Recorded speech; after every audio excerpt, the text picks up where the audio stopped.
Donc, je suis allée chercher un peu qu'est-ce qu'il y avait à Montréal, en fait, pour le financement. Je suis allée voir Investissement Femmes Montréal, qui est né il y a quelques mois, en fait. Donc, j'étais dans les premiers. Et puis moi, c'était pas nécessairement... eux autres, ils aident beaucoup les entreprises en démarrage, mais ils aident aussi les gens qui sont rendus, disons, en milieu de carrière. Donc, moi, j'avais besoin pour élargir, pour m'installer. Puis, eux sont allés me prêter des sous, donc... Mais à l'origine, qu'est-ce qu'il faut avoir pour aller faire ces démarches-là? C'est avoir son plan d'affaires, avoir des états financiers. Donc, puis pour aller faire son plan d'affaires, des fois, on ne sait pas exactement comment le faire. Bien, en début de carrière, c'est bien intéressant d'aller voir le SAGE, en fait. Puis aussi, le SAGE qui vous permet, à Montréal, c'est entre autres, quand vous êtes en début de carrière, si vous avez un emploi, bien, vous vous retrouvez avec du chômage. Pendant, je pense, 1 an, quelque chose comme ça. Et puis, vous dirige, vous êtes dans votre plan d'affaires, puis vous allez démarrer, dans le fond. Vous avez quelqu'un, dans le fond, qui vous aide. Vous avez des ateliers très intéressants. Il y a que vous trouvez aussi, que vous trouvez à travers les centres emploi Québec. Oui. Très simplement. Là. Oui, ils ont plusieurs bureaux à Montréal. Et puis, aussi les CEDEC. Les CEDEC qui sont des corporations de développement économique communautaire. Voilà. Et puis, avec eux, vous pouvez aussi élaborer votre plan d'affaires, aller chercher du financement avec les fonds locaux d'investissement. Alors, à Montréal, c'est vraiment 2 places pour les métiers d'art. Vous pouvez aller chercher des sous et vous aider en démarrage ou en milieu, des fois aussi, parce qu'on n'a pas seulement besoin quand on démarre. Des fois, on veut agrandir, puis, tu sais, oui, ça roule, on a des sous, on réussit à faire rouler l'entreprise, mais des fois, il faut pousser, puis il faut agrandir, donc il faut réinvestir encore. Puis c'est intéressant de savoir qu'il y a des gens pour nous aider. Le gros avantage d'être une coopérative? Bien, nous, c'est arrivé un petit peu par hasard. La coopérative, quand je suis arrivé, elle existait déjà, puis c'était pas, comment dire, c'était vraiment un modèle idéologique. En fait, ça s'occupait de la carrière de Thomas Jensen et les faux-monnayeurs. De là, le nom de la compagnie Coop, les faux-monnayeurs. Et moi, quand je suis arrivé là-dedans avec Thomas, on a dit, bon, on va ouvrir à d'autres artistes.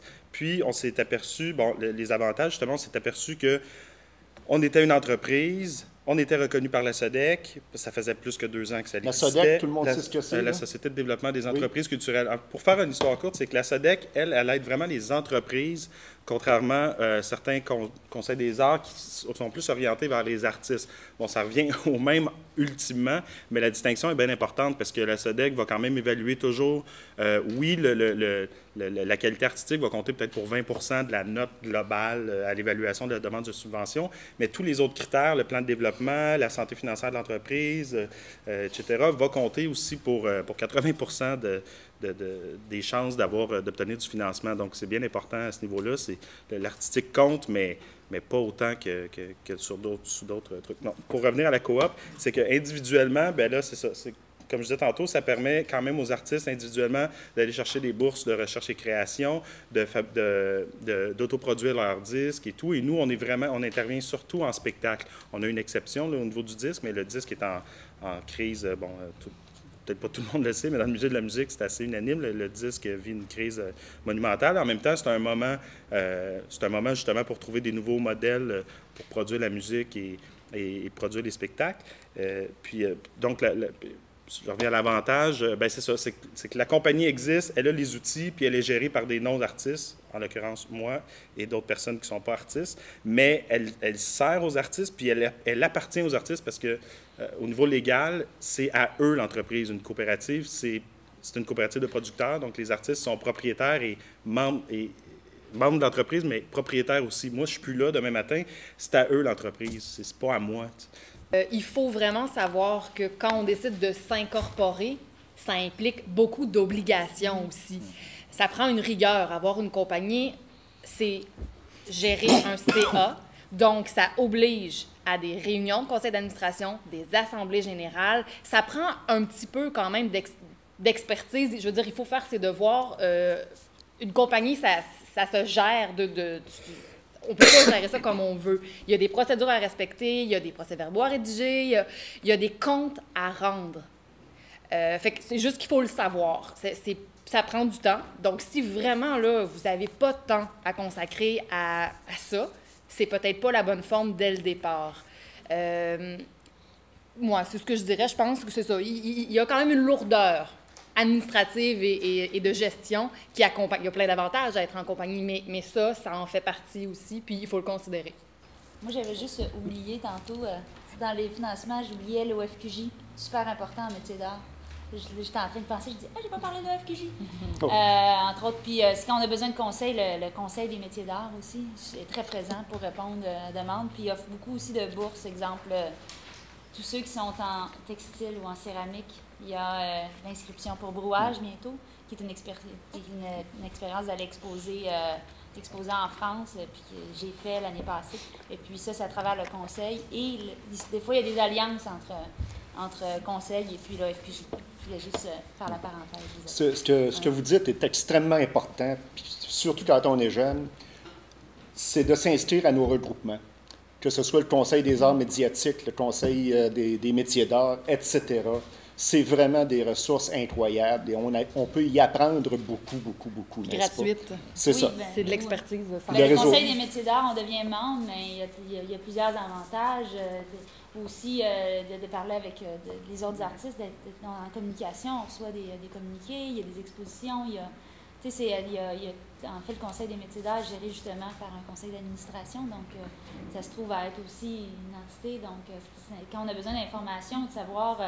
exemple, moi, je cherchais un assureur, j'appelle au conseil, avez-vous quelqu'un, un conseiller? Oui, en métier d'art, il y a telle compagnie qui le fait. On ne sait pas, quand on se retrouve des fois tout seul, on n'a pas de ressources, puis le conseil, il est là pour nous aider. Puis je pense du temps. Oui, mais c'est ça, on gagne du temps parce qu'on ne se met pas à chercher, on ne cherche pas la mauvaise affaire. Puis il y a beaucoup de mentors aussi, des gens qui ont beaucoup d'expérience, pas juste aussi des artistes. C'est une belle façon d'aller chercher de l'aide aussi, c'est d'aller poser des questions à ceux qui ont de l'expérience, en fait. Moi, j'ai souvent demandé à un atelier qui s'appelle Cassandre, qui fait du verre coulé, puis à chaque fois à l'exportation, comment je fais pour passer mes produits au commercial, là, ça devient comme tout un casse-tête, mais souvent, c'est pas seulement des regroupements ou le FQJ, c'est vraiment d'aller demander aux artistes, dans le fond, ceux qui ont l'expérience, qui ont le savoir. Moi aussi, je pense... Par expérience, en tout cas, moi, c'est ce qui m'a le plus carrément ému quand je suis sortie de l'école, je pense, c'est la disponibilité de nos pairs. C'est étonnant. Tu sais, moi, j'étais une petite joueuse quand je suis sortie de l'école, etc., puis j'ai appelé les plus grosses compagnies. En danse, j'ai appelé La La La, qui est la compagnie qui tourne le plus au Canada. C'est même la compagnie les plus réputées mondialement. Ils sont super généreux de leurs conseils. Puis, en effet, je pense que moi, en tout cas, ce que j'ai trouvé, c'est que pas faire affaire, mais je veux dire... obtenir de l'information ou des conseils de nos pairs, c'est souvent encore plus concret que d'appeler dans des conseils et des regroupements, parce que là, des fois, ils vont te donner de l'information générale, ce qui est quand même très, très bénéfique puis nécessaire, mais quand tu appelles ton père, tu dis, écoute, là, moi, mon décor, là, il faut qu'il passe par les douanes. Comment ça marche? J'ai une tournée en Allemagne. Qu'est-ce que je fais? J'appelle qui? Tu gagnes du temps, c'est fou. Oui, parce que tu n'appelles pas aux douanes. Là. Le douanier aux États-Unis va te dire présente-toi. Non, tu appelles BGL. C'est ça. Pas, puis là, tu parles à quelqu'un, puis OK, tu as besoin de tel papier, telle fiche, remplis ça. Il y a tellement de formulaires. Là. Lequel formulaire qui est bon pour mon kiosque? C'est quoi le chiffre pour tel produit? Parce que chaque produit a un code, etc. Puis, mais gênez-vous pas. Puis souvent, c'est ça, des fois, on les prend pas dans des bons moments, mais tu sais, un petit courriel, on peut te fixer un rendez-vous téléphonique ou tu as tout le temps à aller luncher 20 minutes, tu sais, tu arrives avec tes questions préparées, tu ressors de là, c'est comme si tu avais suivi une formation de 10 heures, tu sais, c'est vraiment là, en tout cas, gênez-vous pas. Moi, ça m'est jamais encore arrivé qu'une compagnie me revire de bord en me disant, écoute, ça, c'est nos affaires, puis fais les tiennes, là, jamais. Fait que, en tout cas, là-dessus, là, la culture... Le monde de la danse, c'est tout à fait merveilleux de solidarité à bien des égards. Et profiter de l'expérience des autres, car qu'est-ce que l'expérience, sinon l'accumulation des bêtises du passé? Alors, il y a des gens comme moi qui ont beaucoup d'expérience, et si tous les plus vieux peuvent vous éviter des erreurs de parcours, profitez-en.